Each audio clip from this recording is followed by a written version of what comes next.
യേശുവിന്റെ നാമത്തിൽ ഏവർക്കും നമസ്കാരം. ഞാൻ നിങ്ങളുടെ മുമ്പിലായിരിക്കുന്നത് ഞാൻ ദൈവത്തിന്റെ കുഞ്ഞാണ് എന്ന വിഷയത്തെക്കുറിച്ച് നിങ്ങളുമായി ആഴത്തിൽ ചിന്തിക്കുകയും പകർന്നു നൽകുന്നതിനുമാണ്. നമ്മൾ ഓരോരുത്തരും ആരാണ്? കുട്ടികളാകാം, സുഹൃത്തുക്കളാകാം, വിദ്യാർത്ഥികളാകാം. എന്നാൽ അതിനും വലിയ സത്യം നമ്മൾ ഓരോരുത്തരും ദൈവത്തിന്റെ മകനോ മകളോ എന്നതിലാണ്. വിശുദ്ധ ഗ്രന്ഥം പറയുന്നു, 1 യോഹന്നാൻ 3:1. കണ്ടാലും എത്ര വലിയ സ്നേഹമാണ് പിതാവ് നമ്മോട് കാണിച്ചത്. ദൈവമക്കൾ നാം വിളിക്കപ്പെടുന്നു. ഇത് കേവലം ഒരു വാക്കല്ല, നമ്മുടെ അഭിമാനമാണ് താനും. ഞാൻ ദൈവത്തിന്റെ കുഞ്ഞാണ് എന്നാൽ എന്താണ്?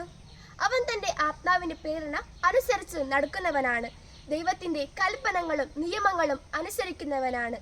ദൈവത്തിന്റെ ആത്മാവ് നമ്മളെ നയിക്കുമ്പോൾ നമ്മൾ യഥാർത്ഥത്തിൽ ദൈവത്തിന്റെ മക്കളാകുന്നു. ഒരു ചെറിയ കുഞ്ഞ് വിഷമം കൊണ്ട് വീട് വിട്ടു പോകുന്നു.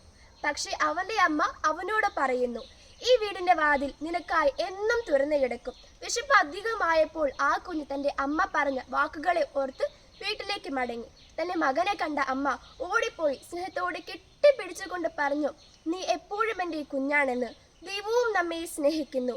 ദൈവത്തിൽ നിന്ന് എത്ര അകന്നാലും എത്ര തെറ്റ് ചെയ്താലും ദൈവം നമ്മെ സ്നേഹിക്കുന്നു. ലൂക്കായുടെ സുവിശേഷം 15-ാം അധ്യായം 11-32 വരെയുള്ള വാക്യങ്ങൾ. ധൂർത്തപുത്രന്റെ കഥ നമ്മൾ സ്മരിക്കുന്നു. ഞാൻ ദൈവത്തിന്റെ കുഞ്ഞാണ് എന്നതിന്റെ ലക്ഷണങ്ങൾ എന്താണ്? സ്നേഹത്തിൽ ജീവിക്കുന്നത്, ക്ഷമിക്കുന്നത്, സഹായം ആവശ്യമുള്ളവരെ സഹായിക്കുന്നത്, സത്യത്തിന്റെ മാർഗത്തിൽ ചരിക്കുന്നത്. മത്തായിയുടെ സുവിശേഷം 5-ാം അധ്യായം 9-ാം വാക്യം. സമാധാനം സ്ഥാപിക്കുന്നവർ ഭാഗ്യവാന്മാർ, അവർ ദൈവമക്കൾ എന്ന് വിളിക്കപ്പെടുന്നു. നമ്മൾ ശാന്തിയിലും സമാധാനത്തിലും വർദ്ധിക്കുമ്പോൾ നമ്മുടെ ഉള്ളിൽ ദൈവത്തിന്റെ കുഞ്ഞ് എന്ന ഭാവം പുറത്തേക്ക് പ്രകാശിക്കുകയും ചെയ്യും. ഞാൻ ദൈവത്തിന്റെ കുഞ്ഞാണ് എന്നത് ഒരു ചെറിയ വാക്കല്ല, അതൊരു വലിയ തിരിച്ചറിവ് ആണ് താനും. നമ്മുടെ ജീവിതം അർത്ഥപൂർണമാകുന്നു. നമ്മുടെ ജീവിതത്തിൽ നല്ല ഉദ്ദേശമുണ്ടാകുന്നു. നമുക്ക് സമൂഹത്തിൽ ഒരു നല്ല വില ലഭിക്കുന്നു.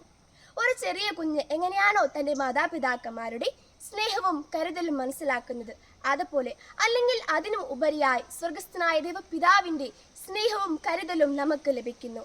ഈ സത്യം നമുക്ക് ധൈര്യവും പ്രകാശവും നൽകുന്നു.